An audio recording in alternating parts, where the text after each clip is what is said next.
Hello everyone, আমি সৃষ্টি। তো আমার মতো অসময়ে তোমরা কে কে পাটিসাপটা পিঠে খাও অবশ্যই আমাকে কমেন্ট করে জানাবে। তো দেখো আমি এখন পাটিসাপটা পিঠে তৈরি করব, তার জন্য দুধটাকে শুকিয়ে নেব। তোমরা দেখতে থাকো। আর বন্ধুরা, তোমাদের যদি আমার রান্নার ভিডিওটা ভালো লাগে অবশ্যই আমাকে লাইক, কমেন্ট অ্যান্ড শেয়ার করবে।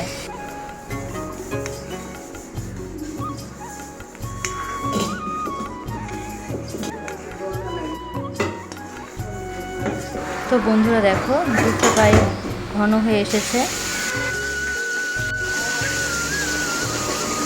তো দেখো প্রায় শুকিয়ে এসছে দুধটা। এবার আমি সুজি ভেজে এই দুধের মধ্যে দিয়ে দেবো।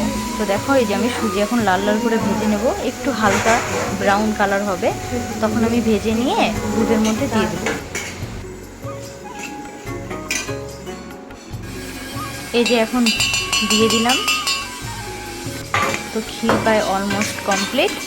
তো এবার দেখো আমি পাটিসাপটার জন্য কি কি উপকরণ নিই তোমরা দেখতে থাকো।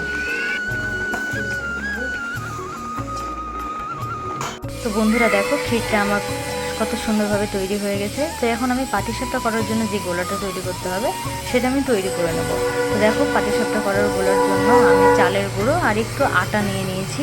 ওই দুটো মিক্স করে তারপরে আমি দুধ, চিনি, লবণ এইসব দিয়ে একটু জল দিয়ে, আমি দুধের পরিমাণটা এখানে বেশি করে দিয়েছি, কারণ আমার মা বলে যে দুধ বেশি করে দিলে নাকি একটু বেশি টেস্ট হয়, সেজন্য আমি দুধের পরিমাণটা এখানে বেশি করেছি।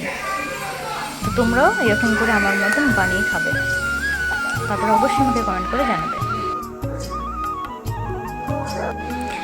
মিষ্টিটা কম হয়ে গেছিলো, সেজন্য পরে আমি আবার চিনি দিয়ে দিয়েছিলাম। এই যে চিনি দিয়ে আবার গুলিয়ে নিলাম আমি।